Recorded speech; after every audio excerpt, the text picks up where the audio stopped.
Hola amigos de Atando Libros. Bueno, el día de hoy estoy con Aurelio Fernández Fuentes, el autor de Saavedra, un anarquismo, y la verdad pues quiero agradecerles el tiempo a usted y al Fondo de Cultura por esta charla. Y quisiera yo empezar con decir que, bueno, Aurelio Fernández es economista por la UNAM, es docente de la Facultad de Economía de la Universidad de Puebla, fundador del Centro Universitario para la Prevención de Desastres Regionales en 1996, director y articulista de la Jornada de Oriente, del periódico, es un periódico digital que se enfoca a política, economía, cultura, sociedad en Puebla. Y bueno, este libro ha sido una sorpresa porque platicaba hace ratito que de repente desconocemos mucho de la gente que ha hecho cosas en México y en el mundo. Y es este caso. Quisiera pues preguntarle por qué escogió, bueno, ahí en el libro se narra que tiene una relación con el personaje, pero pues quisiera que usted nos contara un poquito más. Bueno, tengo que aclarar una cosa que tiene en la cuarta de forros el libro que está mal. No es un periódico digital, La Jornada de Oriente. Es el primer complemento regional de La Jornada, que tenemos 31 años haciéndolo en papel y aparte digital, porque todos tenemos que estar en lo digital. Pero bueno, se les fue ese errorcito. Eh, bueno, sí, yo no sé si tú tienes un bisabuelo, porque eres muy criatura, pero todos tenemos un bisabuelo, un tatarabuelo, un abuelo que luchó con Pancho Villa, con Emiliano Zapata. Bueno, algunos estuvieron con los cristeros, según quien sea, ¿no? Claro. Pero yo siempre oía en mi familia al abuelo le decían, el abuelo Saavedra, mi papá, que era su abuelo, el abuelo Saavedra. Entonces yo un día dije, voy a ver dónde está enterrado, porque tenía un recorte de un periódico, Solidaridad Obrera, que nos había pasado no sé qué primo, y que decía, el sepelio de Saavedra, y entonces contaba eso, ya está enterrado en Barcelona, está enterrado en un cementerio, voy a ver cuál es, de Montjuic, pero claro, Montjuic es una montaña que está en la parte del mar de Barcelona, que uno siempre ve que estaba ahí sin inaugurar los Juegos Olímpicos del 92, o está, no sé, el Museo Románico, yo qué sé. Pero no sabía yo que del otro lado había un cementerio, y entonces me fui a parar al cementerio. Y pregunté por él, y me dijeron, ya no están acá esos muertos, pues tienen muchos años. En fin, lo cuento ahí en el libro. Y dije, bueno, pues otro día voy a ir a averiguar dónde está. Porque te mandan, los catalanes son ya ves, tienen fama de que les gusta la feria, ¿no? Sí, claro. La lana, ¿no? Es un poco infundada, pero algo de... Entonces tienen cementerios de Barcelona, S.A. Entonces, tenía yo que ir ahí y tuve que ir y pagar 14 euros para que me dijeran cómo estaba enterrado. Porque había la crónica era que estaba enterrado en una fosa común. Y a mí eso me pareció un poco extraño primero, pero luego me enteré por qué. Porque además porque fue a petición de él, ¿no? Se lo enterró en la fosa común. Y averigüé y efectivamente estaba en la fosa común y cómo estaba y todo, en fin. Y luego me fui a ver dónde había nacido y entonces yo fui buscando a un pariente y fui encontrando un personaje. Y luego me piqué, ¿sabes? Es una Se nota. maravilla eso. Se nota Sí, porque hay una bibliografía tremendamente grande, o sea, y aparte todo un viaje, sí, ¿no? sí, me deshacía de mis chambas, pedía permiso, bueno, ya tenía muchos años de trabajar, ya tenía derecho a un año sabático, tomé medio año sabático, y y entonces empecé a visitar archivos en todos bueno, en Barcelona primero, ¿no? Y me fui a las bibliotecas, a los archivos, a una biblioteca maravillosa que hay en Barcelona, que es la Biblioteca Pública Arús, en la calle de San Juan 26, preciosa. Y luego junto hay un archivo, el archivo, ya lo cambiaron, ¿verdad?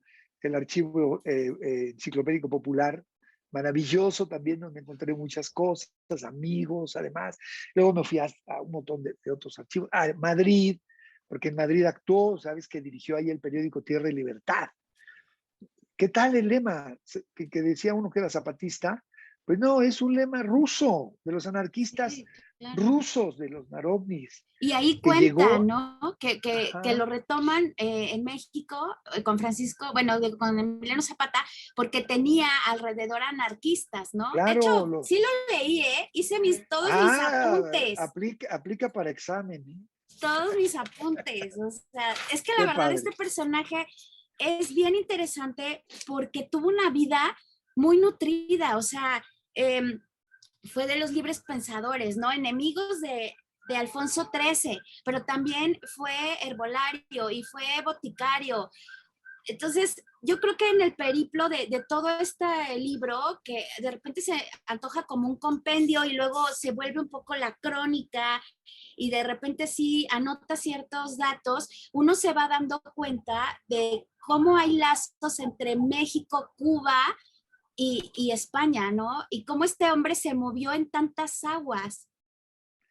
Claro, imagínate tú que tuvo que salir huyendo porque tenía 42 procesos, ya lo leíste, lo sabes, porque otro anarquista, siendo el director de Tierra y Libertad, otro anarquista de nombre de Mateo Morral Roca, un tío muy interesante, por cierto, cuya biografía me conocí, le avienta una boda al rey Alfonso XIII y a su esposa, Ujú. Victoria Eugenia de Battenberg, el día de la boda. Pero el cuate no atina a ver que los tranvías acababan de dejar las mulas y eran eléctricos. Entonces el cable del tranvía le impide que la bomba le llegue al rey, rebota y va y mata a los que estaban viendo el cortejo. Mata 24, una cosa patos. Pero entonces detienen a Saavedra, justo incluso con su hijo, Sí. y lo meten a la cárcel. Y está del 31 de mayo hasta febrero del año siguiente, de 1907, donde dice tenía que seguir procesos fuera de la cárcel. Entonces lo invitan los cubanos, anarquistas cubanos, a que vaya a hacer lo que hacía en España, que eran dos cosas básicas.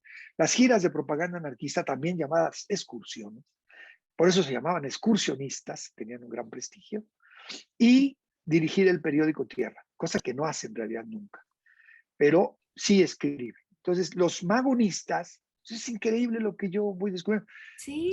iban desde Los Ángeles hasta Tampa, Florida, para convencer a los anarquistas eh, catalanes, de españoles, perdón, digo, que estaban en Cuba, españoles y Ajá. cubanos, a que publicaran en Tierra denuncias contra Porfirio Díaz, porque la prensa mexicana estaba totalmente controlada, ¿no? Y le llama Y la entonces, atención, ¿no? O hay una persona que dice, oiga, Porfirio Díaz, pues está molesto en Cuba.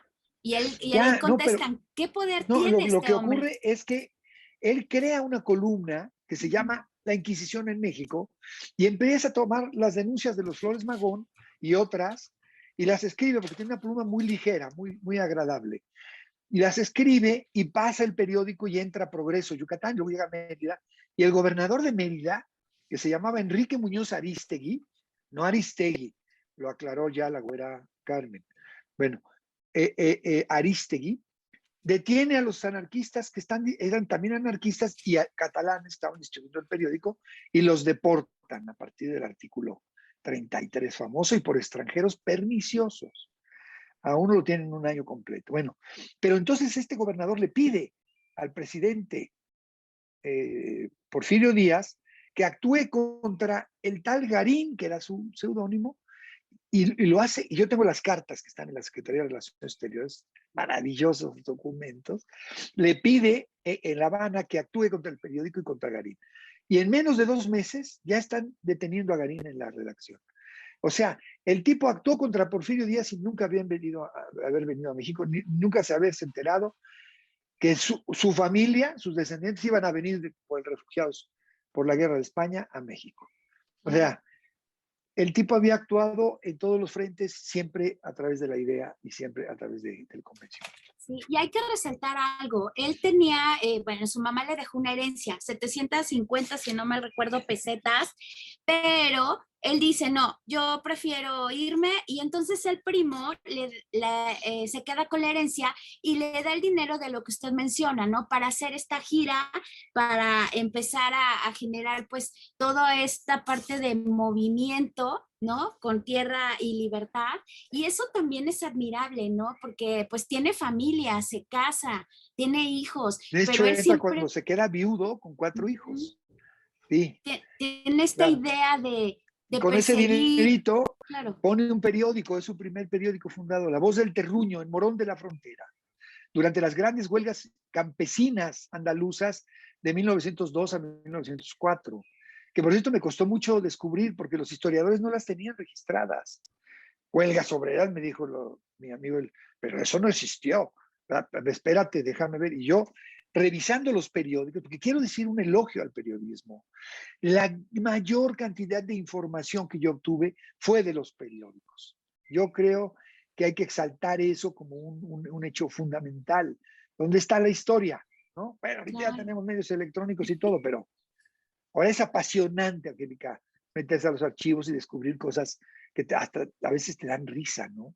Por claro. ejemplo, había un té para enflaquecer, así, té para enflaquecer, de una hierba prodigiosa mexicana. Eso vendían en Cádiz y en Sevilla. Resulta que el país donde hay más obesos del mundo era el que tenía un té maravilloso para enflaquecer. O la emulsión de Scott, o la leche Nestlé, o te vas a encontrar. Pero también te encuentras cosas que se había enloquecido Porfirio Díaz. O sea, meterse a los archivos es sentirse cómodo en una época y empezar a descubrir las cosas. Yo creo que la aportación yo no tengo ninguna pretensión didáctica ni pedagógica, ¿eh? Yo lo único que quiero es ser un poco provocador para que cualquiera, por un lado, pensar cómo es este anarquismo, a Mm, diferencia del que se reclama hoy, ¿no? claro. Claro, de que Porque se me ha malentendido, ¿no? O sea, mucha gente oye, anarquistas, van a ir a destrozar los monumentos, van a hacer pintas, pero creo que este libro reivindica lo que es ser anarquista, o sea, realmente perseguir un ideal por darle justicia y hacer voz de los que no tienen voz, ¿no? Me parece a mí. sí, sí, tienes razón. Yo he discutido con no los provocadores que van y queman a las pobres granaderas, sino con cuates que conceptualizan eso. Yo no los descalifico como anarquistas, porque además, ¿dónde está la patente? ¿Quién da la patente de ser anarquista o no? ¿No? Y que fuera de notarios, ¿no? Ujú. No, bueno, pues ellos se reclaman. Yo por eso pongo, es un anarquista. O sea, es una forma de comprender que se basaba especialmente en diseñar una sociedad que fuera una sociedad viable. Hoy día, la razón de ser de este pensamiento es muy importante. Por ejemplo, en la parte ambientalista, donde ellos decían, fíjate nomás, a principios del siglo y final del siglo XIX, principios del XX, decían, tenemos que coexistir con el planeta. Y entonces luchaban por el control natal. Entonces, que los catalanes y los franceses diseñaban cosas para no tener muchos hijos. Había uno que se llamaban los conos preservativos, que yo creo que eran tripa de cordero o de marrano para como condones, ¿no? Claro que a la punta le tenían que hacer el moñito, vete tú a saber ahí, ustedes dirán sí, que la utilidad de eso. Pero usaban diafragmas, ya empezaban a usar el ritmo, o sea, no querían tener mucho, y uno de los argumentos eran, no presionemos al planeta, Claro, está demasiado, somos demasiados, imagínate esos 120 ahí, eran demasiados.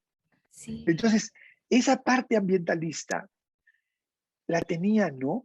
Y la parte del amor libre, por ejemplo. No, hoy día, por favor, ahí en México, cada quien se junta con quien se le da la gana. Pero en ese entonces tenías que pasar por la iglesia y luego los tipos decían, no, yo no voy a mis escuelas, quiero hacer escuelas para los trabajadores. Y él las hacía. Porque además decía, ¿por qué va a haber niños por un lado y niñas por el otro? Mixtas. No les vamos a enseñar religión, les vamos a enseñar ciencia. Y les enseñaban a Darwin y les enseñaban a Eliseo Reclus y a todos estos. Y luego le ponían diferentes nombres a sus hijos, claro. Fuera del santoral, que es lo que menciona fuera en del el libro. santoral. Ujú. Y cuando querían registrarlos en el registro civil, no se los permitían porque el registro civil estaba dominado por la iglesia. Bueno, ¿qué es Claro. esto? Entonces decían, este niño se llama Germinal. ¿Cómo Germinal? ¿Qué quiere decir eso? Porque es el mes de la Revolución Francesa. Y esta niña se llama América. Por ejemplo, mi tía, que yo la cuento porque para mí fue muy importante, a ella le pusieron el nombre de Oceanía. Oceanía. Yo siempre creí que se lo habían puesto porque era muy grande, parecía continental, mi tía Nia. Abuela, por cierto, del periodista de La Jornada, Luis Hernández Navarro, que también es Ujú. descendiente de este viejo. ¿Por qué le pusieron Oceanía? Ah, porque cuando el viejo tuvo que irse a Cuba, la familia lo siguió, porque mi abuela, su hija mayor, lo adoraba. Donde iba, lo seguía. Pero fue embarazada. Y entonces, cuando llegó al mes siguiente, nació su hija, en Cuba ya, en La Habana, en regla. Y entonces dijo, ¿cómo le vamos a poner? Le vamos a poner Oceanía. ¿Por qué? Porque atravesó el océano. Claro. O sea, y nombres de flores, Violeta, la otra tía Azucena, la otra tía. ¿Me entiendes? O sea, y le ponían nombres, y claro, eso era la contracultura, era enfrentarse. O nombres también que tienen que ver con sus propias tradiciones. Digo, yo me veo joven, pero no, tengo 51. Entonces a mí me Tú, tocó, sí. madre mía, luego me cuentas la Dorian Gray de los libros. Es que yo creo, yo soy Ponce de León, o sea, mi apellido Valdés, Ponce de León, y yo creo que por mi sangre corre la famosa fuente de la juventud que Ponce de León yo creo que se bebió, porque sí, pues no, Son me veo. longevos. Sí, entonces tengo amigas que yo cuando estudiaba en escuela religiosa, hubo una oleada en los 70 de muchos españoles, ¿no? Entonces tenía una amiga que decía, a mí no me digas María de los Dolores, porque ese me lo pusieron en el gobierno de Franco. Yo me llamo Necane, ¿Cómo? Necane. ¿Y qué quería decir ese nombre?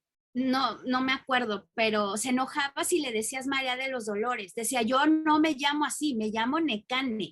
Entonces, es un poco también extraer tu tradición y tu orgullo de dónde vienes, Claro, ¿no? claro, Entonces, a claro. mí me tocó esa etapa de que había muchas amigas que eran españolas o eran catalanas o eran vascas y que decían, ese es el nombre que ellos me dieron, pero mi nombre es tal, ¿no? Exacto, sí, sí, sí, sí, claro.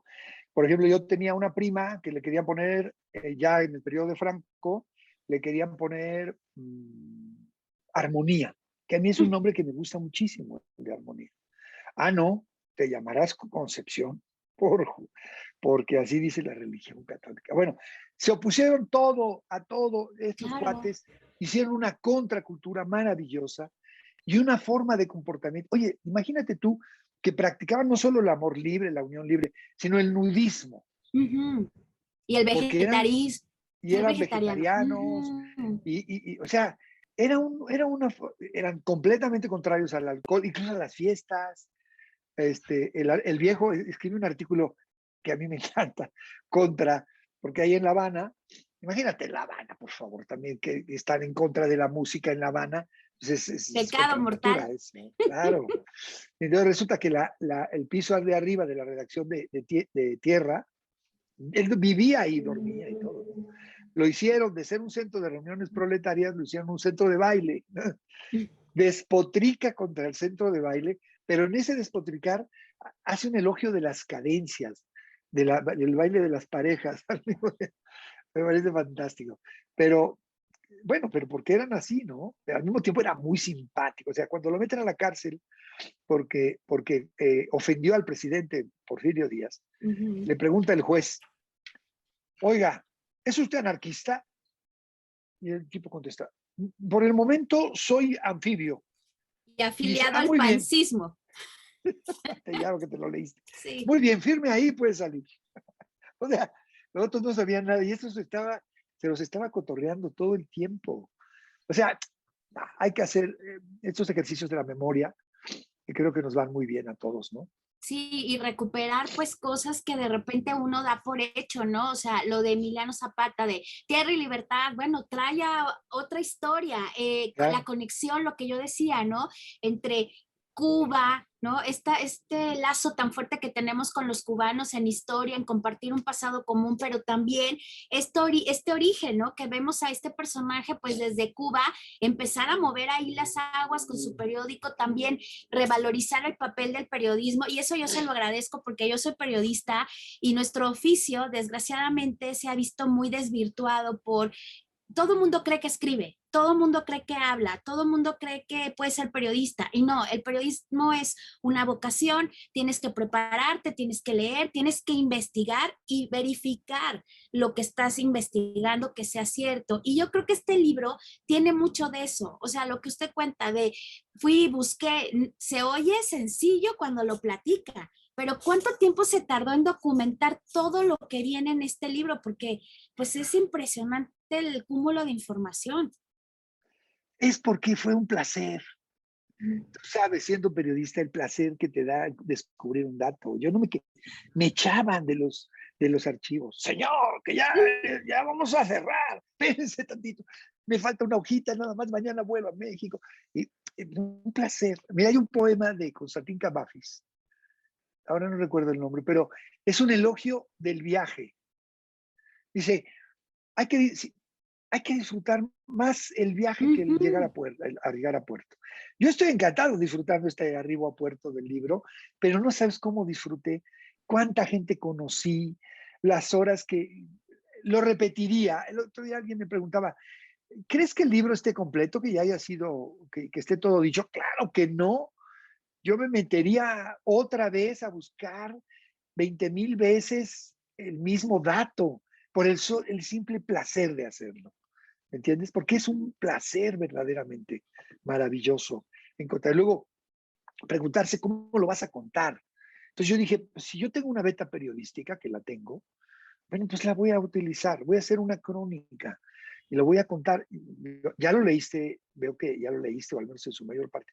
Lo voy contando. Y cuando llego al final con las fotografías, dije, voy a contar las fotografías. Hay una que es la favorita, que es la de una zapatería, porque mi abuelo era zapatero y ese sí trabajaba parejo, pero bisabuelo, a veces era zapatero, a veces era albañil y a veces era tipógrafo. Yo le conté 21 oficios, ahí los tengo escritos de alguna manera, ¿no? Porque lo que estaba haciendo era propagar la idea.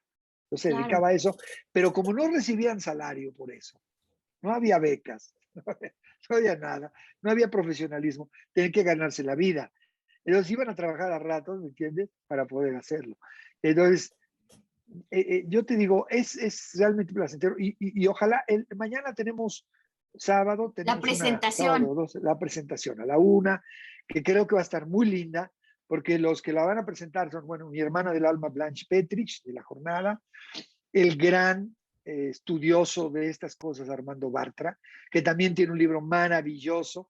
¿Sabes qué es el libro? Se refiere a Tierra y a Abelardo Saavedra Toro. Mm. En el libro de Carrillo Puerto de Armando, y él presenta este libro, y desde luego el coautor, mi querido José Luis Gutiérrez Molina, que transmitirá desde Cádiz, y estaré yo. Verónica Ortiz conduce, mi amiga, ahí en el maravilloso recinto de la librería, que van otra vez vamos a reinaugurar las sesiones presenciales, No, qué ¿no? maravilla, qué Sí, maravilla. Estaremos pendientes ya lo estamos posteando desde la semana la presentación, pero sí, estaremos ahí pendientes porque pues sí, va a ser qué un padre. gusto tremendo. Y también en esta parte del libro me llamó la atención que se habla de estos símbolos que se usan del anarquismo, ¿no? El Sí. círculo que pues refiere a igualdad social, el triángulo, ¿no? Que es símbolo de rectitud moral, las manos entrelazadas, que son signos que vemos repetidos en muchos lugares, pero que pocas veces entendemos realmente su contexto. Eso también me llamó mucho la atención. Yo quise poner eso a partir de unas investigaciones que hace la historiadora Clara Lida del Colegio de México y que recupera de otros muchos, porque me parece importante eso que estás mencionando. Qué rico que tú te das cuenta del significado de esto. Porque, claro, a veces pintamos cosas, no entendemos nada, pero las canciones, por ejemplo, ¿no? También.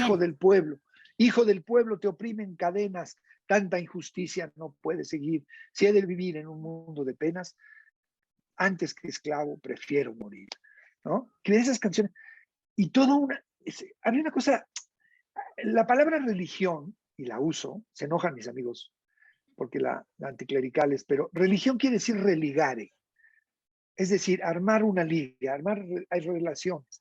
Sí se usa ya para la cosa metafísica, pero no tiene que ser metafísica. Hay también valores que deben ser valores compartidos, ¿no? Y aunque no creas en Dios ni estas cosas del más allá, pero estás haciendo una estructura y esto también lo hacían ellos. Y sus valores los identificaban también. Y sus símbolos los identificaban también. Por ejemplo, primero pues eran una bandera roja, luego una bandera negra, y cuando se crea la CNT es rojinegra. Y de ahí Ujú. sale la huelga, las banderas de huelga, que son rojinegras, salen del anarcosindicalismo. También está ahí, ¿no? Pero Claro. bueno, hay muchas ligas que pueden desprenderse de esto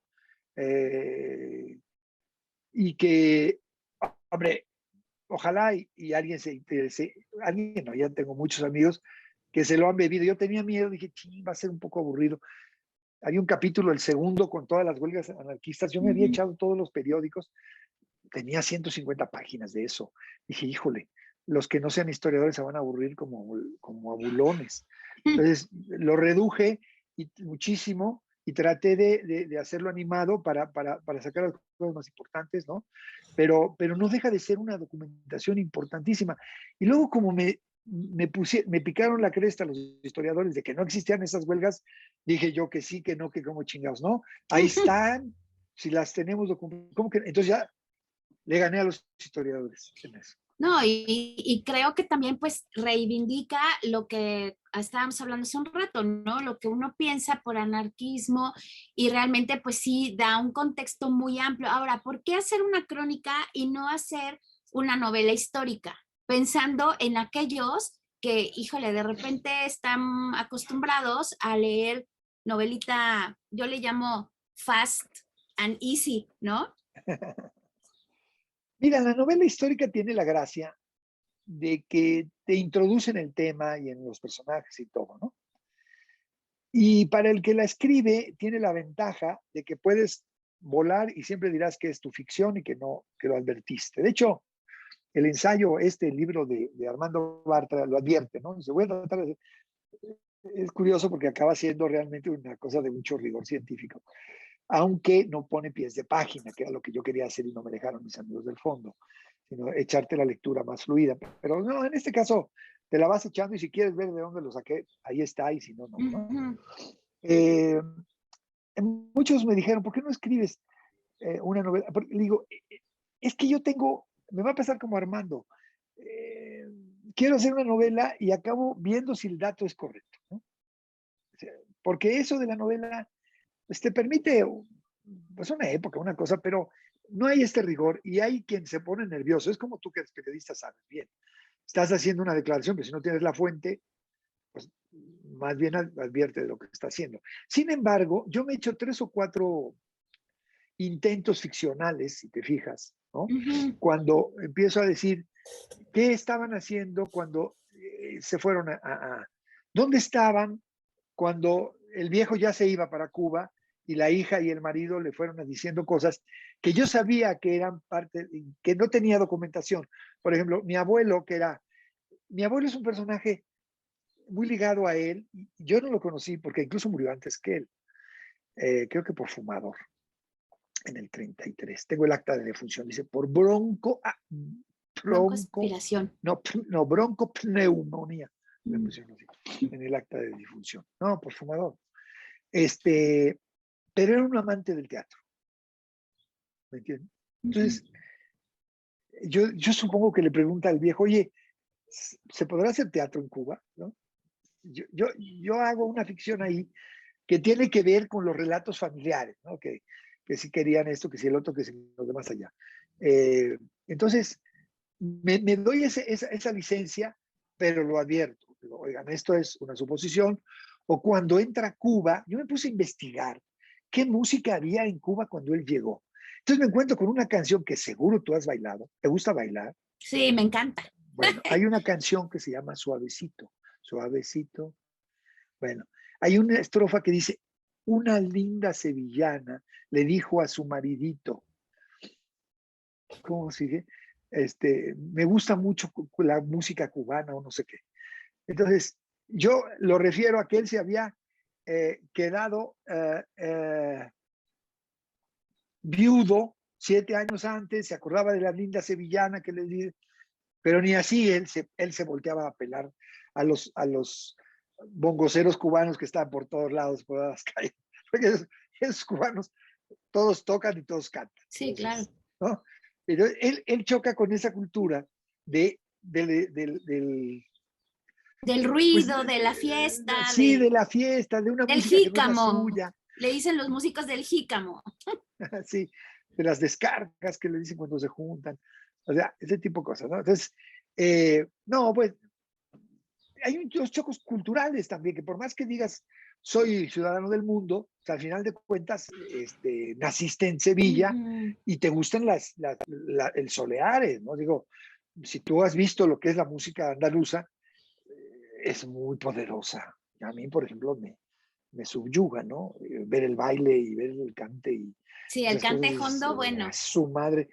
Digo, no podía, no se te sacude la piel cada vez, pero con ellos era así. Pero claro, no era la música cubana, otra cosa, el cuerpo argumental, todo eso. Bueno, en fin, pero ese choque también ahí estaba, ¿no? Pero al mismo tiempo fue muy reconocido, me sorprendió mucho cómo lo reconocieron en Cuba como un gran organizador social, un gran unificador, a pesar de ser anarquista, se llevaba con todos, lo Ujú. llamaban todos, lo querían todos, querían que escribiera en todos lados, era un tipo queridísimo en Cuba. Entonces yo me sorprendí cómo los historiadores, incluso marxistas, lo elogian, lo califican el mejor orador de Cuba y todas esas cosas, ¿no? O sea, no deja a mí de sorprenderme todo lo que fui descubriendo. Que yo digo que el que se ponga a hacerlo lo puede hacer. O sea, te pones a averiguar tu bisabuelo que estuvo con los cristeros, pues verás que es esa historia, no es otra, ¿no? Sí, Aunque no te claro. guste. Sí, claro. Bueno, pero es apasionante y tiene el valor, el libro, creo yo, de ponernos a pensar otra vez en esas ideas y a decir, bueno, ¿qué sociedad, que deja tú ese anarquismo comunismo, qué sociedad tendríamos que organizar? Porque esta ya no da para más. Sí, era lo que platicaba yo antier con alguien, ¿no? Que la ciudad ha ido cambiando y de repente se ha ido modificando. Había gente en un principio que era de barrio y luego hubo gente que era de colonia y no necesariamente la gente de la colonia pertenecía al barrio. Y esta parte de movilidad social ha llegado a perder un poco la identidad y creo que en el libro se rescata eso, ¿no? Este personaje une maneras de ver, pero por el otro. Y eso es creo que lo que también se ha perdido. Y esta reflexión nos lleva, creo, en mi personal punto de vista, a reflexionar qué tanto empatizamos con el otro, qué tanto nos preocupa el otro, pero no nada más por esta situación de, ay, voy a ser líder o voy a jalar masas, ¿no? Sino lo que decía usted, en Cuba, ¿cómo lo ven? Pues porque unía, aunque igual hay gente que difería del pensamiento, pero tenían un fin común, el estar bien, el tener una mejor sociedad, el vivir mejor. Y creo que ¿Sí? eso se ha perdido, ¿no? Bueno, no se ha perdido, pero no es tan masivo como era entonces. Pues qué padre que te gustó, oye. ¿Eres sincera o nada más me lo dices por quedar bien No, conmigo? sí, soy sincera. Lo que pasa es que ahí sí yo de repente pregunté por qué no una novela histórica, porque vi estos intentos, ¿no? Estos intentos de narrar. A mí me gusta mucho la novela histórica. Hay muchos ejemplos de sí, hay mucha investigación atrás y hay huecos que sí se tienen que llenar con ficción, como usted lo comentaba, ¿no? De repente la crónica, pues sí, es un género que en el periodismo, pues tienes que manejarlo y no cualquiera hace buena crónica, ¿no? Ah, Porque llega un punto en que te complicas, pero esto nos va llevando de la mano. ¿cuál es tu De, novela histórica favorita? híjole, es que tengo Yo muchas. te lo digo rápido para mí. Noticias del Imperio. Es Sí, lo máximo, lo a mí máximo me, de platicaba con este Fernando. amigo, me conflictó un poco, porque, ¿Eres no partidaria sé, de Carlota? No, pero sí, no, a mí me fascinó. es que Me fascinó, me de fascinó. repente, ¿cómo le diré? Hay mucho desconocimiento de la historia, de los personajes y del contexto histórico. Creo que Noticias del Imperio sí es una gran obra, pero para gente que realmente sí tiene un conocimiento profundo de la temporalidad del tiempo y del personaje que era Carlota. Y de repente, si no tienes eso, te llegas y te pierdes, y entonces se vuelve Carlota un personaje de, la loca, la desubicada. Y no es cierto, es una mujer que tenía una preparación tan grande, que sabía gobernar, pero que desgraciadamente cayó en el lugar equivocado, en el tiempo equivocado y con el esposo equivocado. Entonces, siento que no me gusta la parte en la que delira, o sea, tanto, porque a veces digo, híjole, ¿Viste era cómo, más, ¿no? ya No viste sé. cómo la novela histórica permite hacer esas cosas cuando a veces ya no te gusta? Pero bueno, ahí estamos. Yo Sí, estoy preparando, bueno, estoy preparando, no, me dicen, ojalá pueda, porque tengo cualquier cantidad de cosas. Porque todo este trabajo lo hice en cachos, o sea, cada vez que podía me escapaba para ser más feliz. Estoy preparando otra de un tío mío, que ese sí, ese es un personaje ya muy conocido, más canijo. Me cuesta mucho trabajo, porque además por él me pusieron mi nombre y entonces tengo como una sensación, pero lo tengo que hacer antes. Iba a decir antes de morir, ni modo que lo hiciera después. ¿No? de quién se trata o algo así del contexto, la época, si no nos puede Bueno, decir bien, bien, la bien. es una, sí, es un tío con el que yo viví, con el cual me pusieron Aurelio, que no era consanguíneo, pero se apellidaba Fernández también, que estuvo en la parte más dura de la Guerra Civil Española, al frente de la Junta de Seguridad Interior o de la Secretaría de Salud, de la Secretaría del Ministerio de Salud, de Cataluña, con un grupo muy duro de los anarquistas más duros y míticos, Buenaventura Durruti, Francisco Ascaso, Juan García Oliver y otros, y esos sí eran de armas, esos sí eran de armas. Y tuvieron que, como decía él, yo salía a que me dejaran matar o a matar. Teníamos que enfrentarnos a eso. Entonces, es muy duro cuando te encuentras con los episodios más difíciles, ¿no? Claro. Cuando tuvieron que matar y cuando se salvaron de ser matados, ¿no? El tipo estuvo 11 años en la cárcel, 4 veces. En fin, fue muy atacado porque tuvo que pasarse a cuchillo unos maristas y los maristas luego lo investigaron y sacaron toda la historia de lo que había hecho para hacer mártires. Es que era una época que les dio por hacer mártires a Ujú. todos los que por ahí habían andado, cuando eran realmente infiltrados del franquismo. ¿No? Pero, en fin, eh, ese es lo que debería yo empezar a hacer. Pero aquí hay un problema emocional, muy canijo, cuando de hecho, yo en España tuve las puertas abiertas con los anarquistas por llamarme como me llamo. Mm. Enseguida me decían, ¿tú qué tienes que ver con Aurelio Fernández? Pues era mi tío. A ver, cuenta. Pero ahorita vengo a buscar a otros, dame esos datos. Ese ahorita todavía no. Ahorita, Pero qué padre, ¿no? ese sí. Entonces me presionan hay algunos libros a favor, otros en contra, pero a mí ahí sí, por ejemplo, a lo mejor haría yo novela, pero le tengo tanto respeto a la novela, querida. Yo no soy novelista. Ay, pero Entonces, escribe muy bien. O sea, pero es que pero si hago esto, ¿qué hago? pero Pero hacer tanto como crónica no novela, es cualquier cosa, o sea, es no, ya lo difícil sé, ya y lo sé. hubiera quedado, la verdad, soy honesta, a mí me hubiera gustado que hubiera sido una novela histórica porque tiene todo el fundamento y todos los materiales como para hacer una gran novela histórica.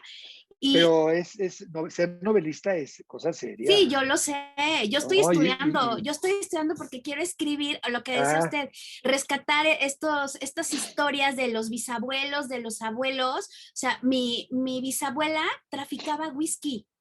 ándale, con Pedro Infante ahí en Yucatán. Pues no sé, es que la Me he ando enterado de buscando, eso, que era anda, traficante. anda perdida ahí la mujer porque no encuentro su acta de defunción, no sé si murió en Kansas, se volvió a casar, o sea, una vida difícil y aparte ya se murió toda la gente que me puede contar y mi abuelo estuvo con Pancho Villa Ahí y está. fue revolucionario y después fue de los primeros que puso un autobús en Morelia y puso una fotografía aquí en México y se llevaba con el doctor Stern, el papá de Miroslava. Entonces, hay mucha cosa que contar, pero pues primero hay que prepararse. O sea, yo soy periodista, pero estoy estudiando para escribir porque eso es lo que quiero también hacer Yo te pues hay cosas recomiendo que se pueden contar. que te vayas a buscar los archivos primero. Y Sí, después te va a salir la historia sola. Vas a ver qué dices, a ver cómo cuento esto. Y acaba siendo, uno tiene también que hacer las cosas como de acuerdo como uno es, sí, claro. no como te gusta que escriba. Yo, por ejemplo, nunca voy a poder escribir como, ay, ya quisiera, ¿verdad? Como Rulfo o como García Márquez. O sea, hacer estas ficciones mágicas. No, yo nunca he sido un tipo así.